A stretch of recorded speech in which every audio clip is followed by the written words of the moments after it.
All right, you have a little bit of an open stance. That's fine. I don't have a problem with that. Your stance is a bit wide. I'd rather you have your ankles under your hips. You're outside. Your ankles are outside your hips. You're a little too wide with your 7-iron. You need to be a little bit. And the reason is it restricts your hip turn and you can't transfer your weight. If you get too wide with short irons, it's true you want to stay over the ball and that promotes staying over the ball. But I just think you can't be athletic enough from there.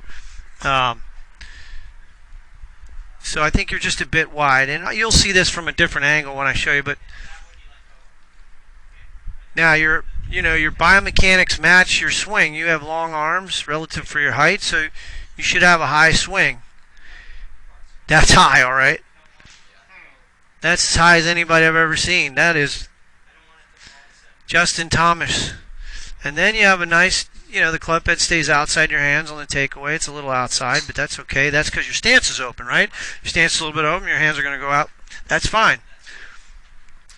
And then you shallow the club out here. The shaft is almost dead parallel to the shaft plane right there. That's perfect. The club's not getting underneath. I want to keep the right heel down a little bit longer. I don't want to see this get up too high, too fast. So that's the only really thing for me that would get you in trouble. If you get out in front of it too much with your body and you don't get your right elbow in front of your right hip, just, I don't know what the right word is, but this move here early could be a problem with irons. Your pelvis, and we're going to go on the pressure mat because I think you have too much weight on your heels here, Christian. You have too much knee flex. What's the proper amount of knee flex? Your knees should be over the balls or over the center of your shoelaces. You really want to unlock your knees. When you set up with more knee flex, you sit back. Your weight gets too much onto your heels a little bit. You carry your hands really, really low there. Yeah, when I take the club back, I usually do this in front. I usually go. Oh yeah, you sort of have a press down. Okay. Yeah, that's all right. I just think you want to get the face. Make sure the club is flat on the ground. That would be my primary thing. And then as you go back, watch your pelvis get a little forward of that box. See this gap here? I don't want that. I want to stay back. So to me, what's going on here, and we'll reinforce it with the mat, you get a little on your heels, and then as you start your swing, you move into your toes because your brain's seeking balance. You're a little on your heels, and it's trying to get back into a balanced position. So a little more centered at setup. You can get a half foam roller and stand on a half foam roller to get centered. Get your weight right under the arches of your feet. Practice your balance. But this is good. Coming down, this is good. That club is right in line. The one thing I want to be working on is getting this, Christian, you see how high your hands exit? I want to get more of a cornering release. I want to get your chest turning more. And like your dad was saying, you might be a little this way. We'll have to check. We want to get a little more this way. And I've got all sorts of 3D equipment I use to get people to feel this, less of this and more of this. But we'll check it. We'll check it from the face-on view. I don't like to see with short irons like 7-iron through wedge. I don't like to see a lot of backup in the upper body, and that's excessive side bend. You get that way. But those are the only tweaks I would do. The setup, your hands are awfully low.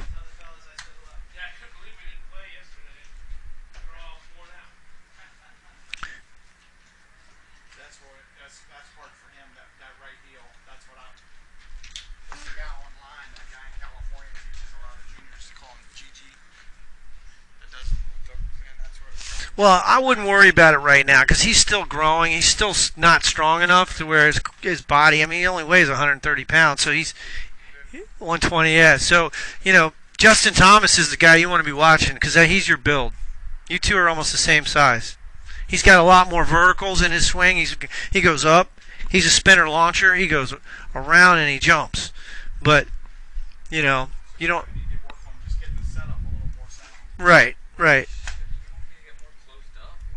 No, not more closed up. No. I mean just a little closer together with your feet. No, not. I'm fine with a little bit of open stance. You lay the club off. What I got to get you to do is cover the ball a little bit more. See the exit where your hands are exiting there? All right, take a look at Billy Horschel. Okay, this is, and I'm recording all this so you guys can watch it later. But basically, this is what I'm looking at. Billy is playing a cut here, and you're going to see a lot of resemblances except for one thing. He's a lot stronger. His club goes back the same way yours does. You're not going to see the same impact position. You're not going to see the height of the hands anywhere near as high, but he does get his hands up. Now, coming through, watch the... Let me just put a line here. Some teachers don't like the box on the hips because they don't like to get into that stuff. But you can see how he keeps his hips back. Now watch the exit. So you see how low the exit is there? That means his chest is more, he's not tilting as much. And that's really what we want to do.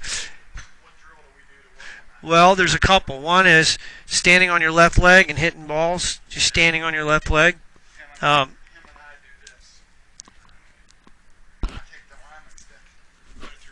Yeah. Right. Right. Yeah, that's good.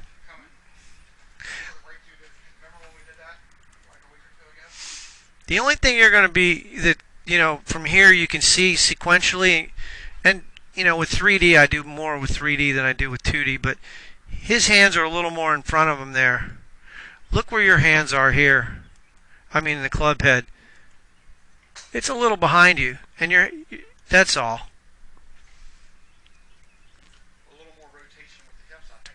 Well, not necessarily the hips. It's the trunk. His hips turn massive. I mean, his butt's facing the target at impact. Look at this. He's got to catch up with the chest a little bit. Yeah. So he's probably stalling out with the chest a little. Yep, and that's... Well, just keep in mind, if the center of your chest and your hands are moving together, you won't flip. If right, and if you tilt a lot, when guys get into hooking the ball, as they start hanging back, and that's when the flip starts. So let's look at another angle.